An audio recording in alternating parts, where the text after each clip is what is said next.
जय हिंद दोस्तों, स्वागत है एक बार फिर से। आज दिन भर की तमाम बड़ी खबरों में पहली अपडेट में जानेंगे विपक्ष के इंडिया गठबंधन पर बीजेपी ने कसा तंजा, कहा नाम बदलने से नियत नहीं बदलती। उधर भारतीय रेलवे की नई सुविधा, अब जनरल डिब्बे में 20 रुपए में मिलेगा भरपेट भोजन। उधर विपक्षी गठबंधन ने इंडिया नाम रखकर तोड़ा कानून, दिल्ली पुलिस से की गई शिकायत, सभी 26 दलों को दंडित करने की मांग। उधर जेडीयू ही नहीं बल्कि आरजेडी भी इंडिया नाम से खपा, कांग्रेस पर गठबंधन को हाईजैक करने के लगे आरोप। उधर महाराष्ट्र से लेकर गुजरात तक भारी बारिश ने मचाई तबाही, बाढ़ जैसे बने हालात। उधर भाजपा के राष्ट्रवाद को एक और चुनौती, इंडिया का टैगलाइन होगा जीतेगा भारत। उधर कर्नाटक विधानसभा में भारी हंगामा, बीजेपी के 10 विधायक किए गए निलंबित। उधर सीमा हैदर की उल्टी गिनती शुरू, पाकिस्तान भेजने की तैयारी में पुलिस। और भी बड़ी खबरों को जानेंगे विस्तार से, लेकिन उससे पहले यदि आप भी मानते हैं कि देश की जनता बदलाव चाहती है तो इस वीडियो को लाइक कर चैनल को लाल बटन दबाकर सब्सक्राइब करें और कमेंट बॉक्स में लिखें जय हिंद। दरअसल दोस्तों आपको बता दें कि 2024 के लोकसभा चुनाव में भारतीय जनता पार्टी से मुकाबले के लिए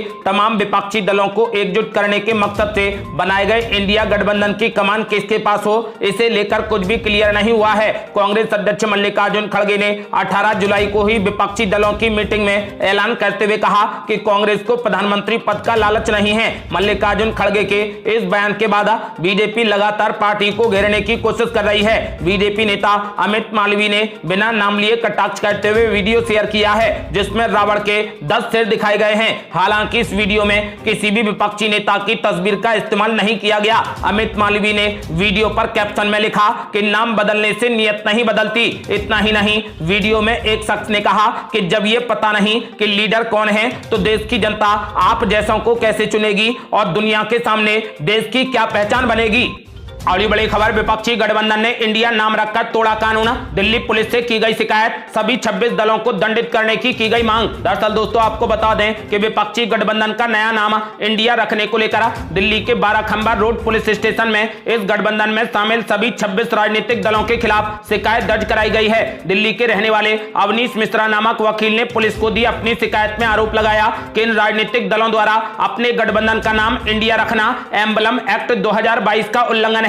अवनीश मिश्रा ने पुलिस में की शिकायत में कहा कि एम्बलम एक्ट की धारा 3 के तहत कोई भी इंडिया नाम अपने निजी फायदे के लिए इस्तेमाल नहीं कर सकता है और इस तरीके से इंडिया नाम के उपयोग से भारत के लोगों की भावना आहत हुई है। पुलिस को दी शिकायत में यह भी कहा गया है कि एम्बलम एक्ट की धारा 5 में ऐसे उल्लंघन पर जुर्माने के साथ सजा का भी प्रावधान किया गया है। इस एक्ट की धारा 3 के उल्लंघन करने वाले किसी भी व्यक्ति पर अधिकतम 500 रुपए तक जुर्माना लगाने का प्रावधान है। अवनीश मिश्रा ने अपनी शिकायत में कहा कि साफ तौर पर उपरोक्त राजनीतिक दलों ने अपने गठबंधन के नाम के रूप में इंडिया का उपयोग करके एम्बलम की धारा 3 का उल्लंघन किया है और इसीलिए वे सभी राजनीतिक दल उक्त अधिनियम की धारा 5 के तहत दंडित किए जाने के पात्र हैं।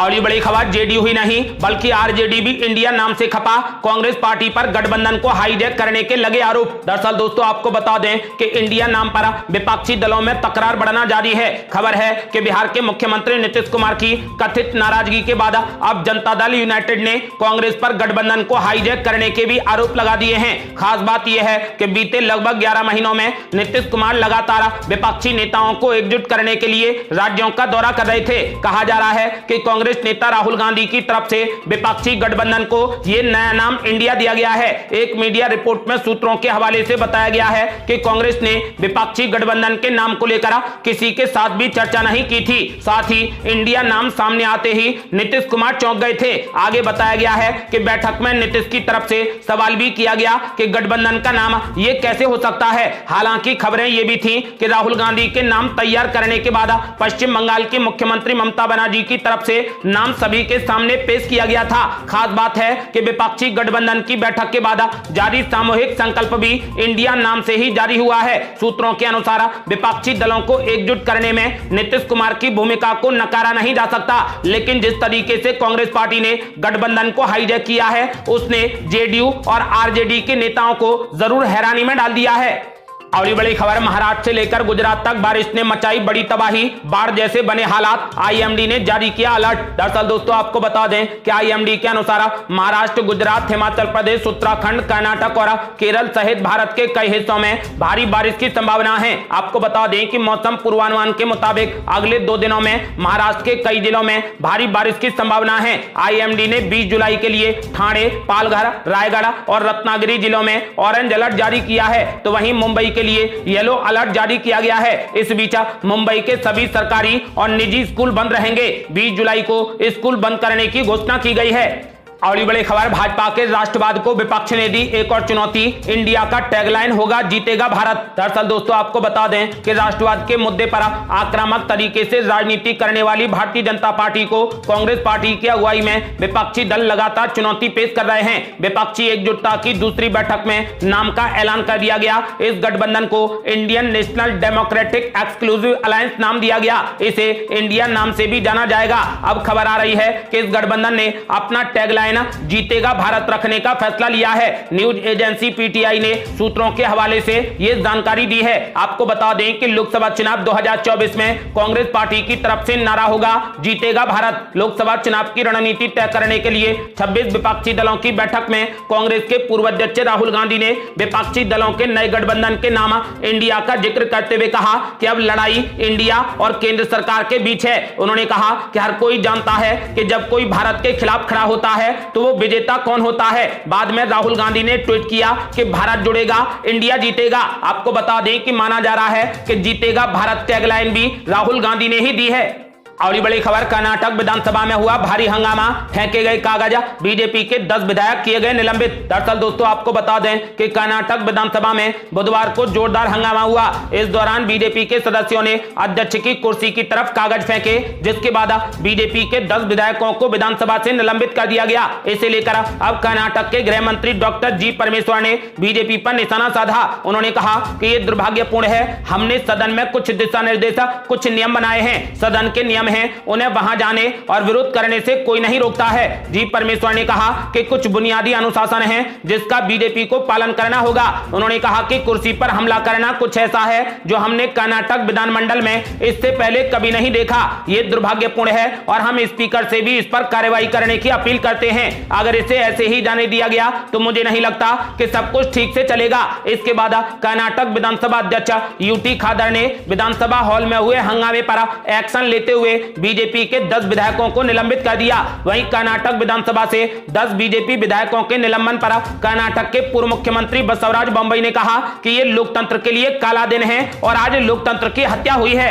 अगली बड़ी खबर, सीमा हैदर की उल्टी गिनती शुरू, पाकिस्तान भेजने की तैयारी में पुलिस। दरअसल दोस्तों आपको बता दें कि पाकिस्तानी नागरिक सीमा हैदर को लेकर उत्तर प्रदेश पुलिस के special director general law and order Prashant Kumar की तरफ से बड़ी जानकारी दी गई है। उन्होंने बताया कि सीमा को वापस पाकिस्तान भेजा जाएगा। सीमा को लेकर पुलिस का फिलहाल नेपाल जाने का कोई भी प्लान नहीं है। उसके पाकिस्तानी जासूस होने पर भी यूपी पुलिस के टॉप कॉप की तरफ से ज्यादा कुछ नहीं कहा गया। उन्होंने केवल इतना कहा कि सभी एजेंसियां अपना काम कर रही हैं। यह मामला 2 देशों से जुड़ा हुआ है। जब तक कोई ठोस सबूत ना हो इस मुद्दे पर कुछ भी कहना सही नहीं होगा। यूपी पुलिस सीमा हैदर को वापस उसके देश भेजने की तैयारी कर रही है। प्रशांत कुमार ने बताया कि इस मामले में सीमा जेल जा चुकी है। फिलहाल वो जमानत पर बाहर है। आगे की कार्रवाई लगातार जारी है। उसे बाहर भेजने की विधिक प्रक्रिया है, उस हिसाब से कार्रवाई चल रही है। पत्रकारों की तरफ से इस पर पूछा गया कि क्या सीमा हैदर को वापस डिपोर्ट किया जाएगा। इस पर उन्होंने कहा कि इसके लिए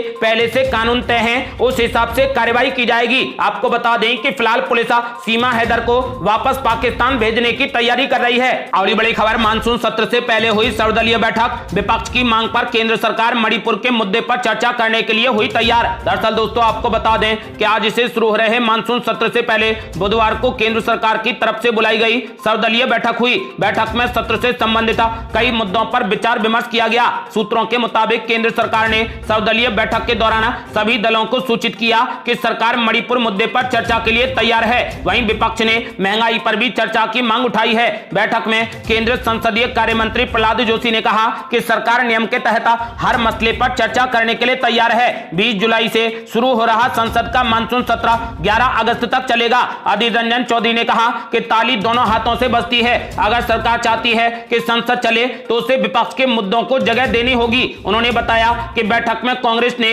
सत्र में मणिपुर की स्थिति पर चर्चा की मांग की है। आम आदमी पार्टी सांसद संजय सिंह ने कहा कि बैठक में मोदी सरकार से दिल्ली के काले अध्यादेश को वापस लेने की मांग उठाई गई। सुप्रीम कोर्ट के 5 जजों का फैसला 8 दिन कैसे बदल दिया गया? आखिर अध्यादेश के जरिए संविधान संशोधन कैसे किया जा सकता है? सूत्रों के मुताबिक संसद के इस सत्र में जो बिल पेश किए जाएंगे, इस लिस्ट में सबसे पहला बिल दिल्ली को लेकर लाए गए अध्यादेश से जुड़ा हुआ है। आपको बता दें कि इस सत्र में कुल 31 बिल पेश करने की तैयारी है। और बड़ी खबर अब महाराष्ट्र में फिर से पक रही नई खिचड़ी। इंडिया की मीटिंग के बाद उद्धव ठाकरे और अजीत पवार की हुई मुलाकात। दरअसल दोस्तों आपको बता दें कि बेंगलुरु में विपक्षी महागठबंधन की मीटिंग और उसे इंडिया नाम दिए जाने के अगले ही दिन महाराष्ट्र में एक मुलाकात की चर्चा सबसे तेज है। शिवसेना नेता उद्धव ठाकरे ने राज्य के नए डिप्टी सीएम बने अजीत पवार से मुलाकात की है। अजीत पवार ने चाचा शरद पवार से बगावत करके एनडीए सरकार का दामन थामा है। उनके अलावा 8 अन्य समर्थक विधायकों को भी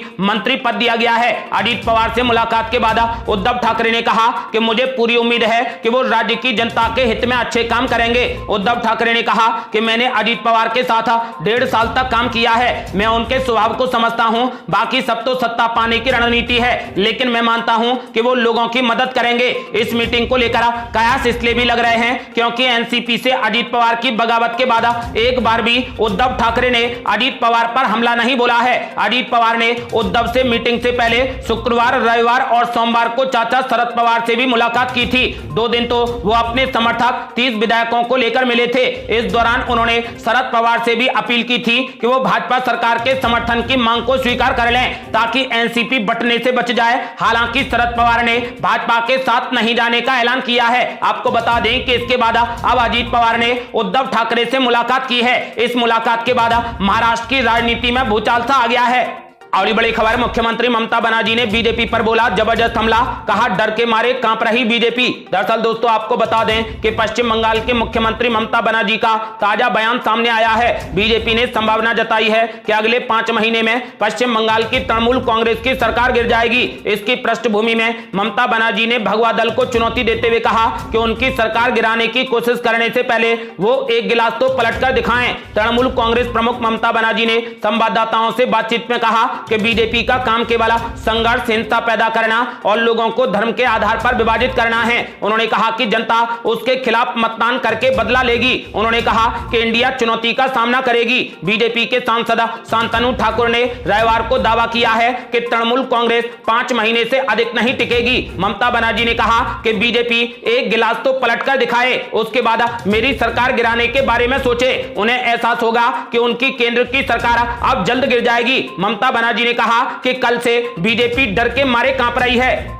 और बड़ी खबर, विपक्षी गठबंधन का नया नाम इंडिया रखने पर प्रणब मुखर्जी की बेटी ने भी उठाए सवाल। कहा यदि वो हारे तो लिखा जाएगा कि इंडिया फेल हो गया। दरअसल दोस्तों आपको बता दें कि विपक्षी महागठबंधन को नया नाम इंडिया देने पर अब सवाल उठ रहे हैं। इस बीच कांग्रेस के दिग्गज नेता रहे प्रणब मुखर्जी की बेटी शर्मिष्ठा मुखर्जी ने भी इस पर सवाल उठा दिए हैं। शर्मिष्ठा मुखर्जी ने कहा कि इंडिया रचनात्मक और चर्चा पाने वाला नाम है, लेकिन ये गठबंधन फेल हो गया या फिर टूट गया तो क्या होगा? खबरें चलेंगी कि इंडिया फेल हो गया या इंडिया टूट गया। किसी भी पार्टी, गठबंधन या नेता का नाम देश के पर्यायवाची नहीं होना चाहिए। उन्होंने कहा कि हमारा देश किसी भी व्यक्ति या फिर संगठन से बड़ा है। पूर्व राष्ट्रपति की बेटी का यह बयान ट्विटर पर जमकर वायरल हो रहा है। शर्मिष्ठा मुखर्जी के अलावा कई और नेताओं की भी इंडिया नाम को लेकर आपत्ति है। कहा जा रहा है कि नीतीश कुमार ने भी इस पर आपत्ति जताई थी, लेकिन उसे खारिज कर दिया गया।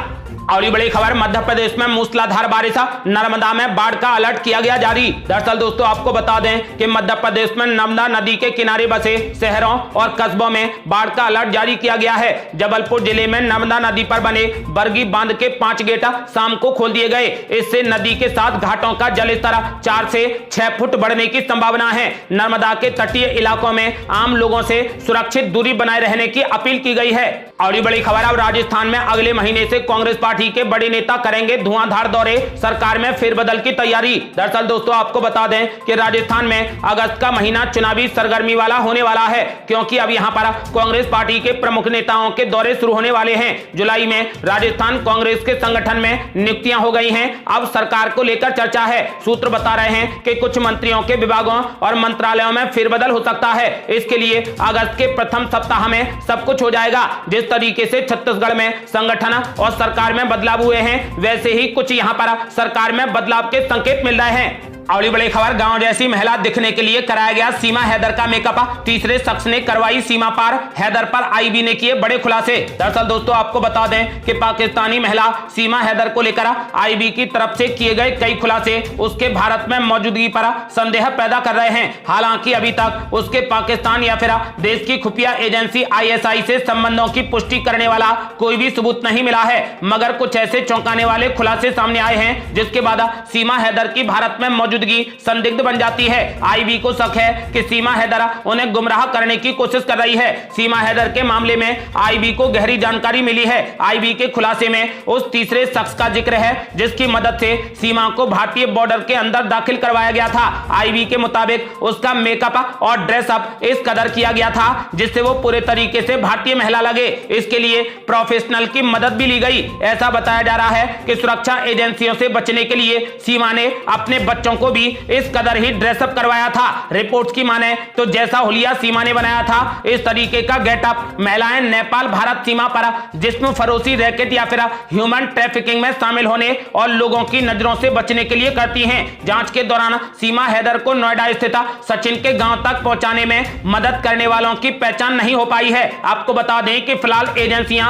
जांच में जुटी हैं। पुलिस ने तो यह भी दावा कर दिया है कि सीमा को पाकिस्तान भेजने की तैयारी है। और बड़ी खबर, भोपाल से तय होगी मध्य प्रदेश की सियासी रणनीति, बीजेपी को मजबूती देने 22 जुलाई को भोपाल आ रहे जेपी नड्डा। दरअसल दोस्तों आपको बता दें कि बीजेपी के राष्ट्रीय अध्यक्ष जेपी नड्डा 22 जुलाई को भोपाल दौरे पर हैं। वो बीजेपी नेताओं की बैठक लेंगे। पिछले कुछ दिनों के घटनाक्रम को देखते हुए जेपी नड्डा के इस दौरे को काफी महत्वपूर्ण माना जा रहा है। जेपी नड्डा इससे पहले जून के अंतिम हफ्ते में 27 जून को भोपाल आए थे। उस दौरान उन्होंने भोपाल में देर रात तक मध्य प्रदेश विधानसभा चुनाव की तैयारियों को लेकर मुख्यमंत्री शिवराज सिंह चौहान, प्रदेश अध्यक्ष BD शर्मा और प्रदेश संगठन महामंत्री हितानंद के साथ में बैठक की थी। यह बैठक एक होटल में आयोजित की गई थी। अब फिर से जेपी नड्डा 22 जुलाई को भोपाल आ रहे हैं। वो बीजेपी नेताओं की बैठक लेंगे। पिछले कुछ दिनों के घटनाक्रम को देखते हुए जेपी नड्डा के इस दौरे को काफी महत्वपूर्ण माना जा रहा है।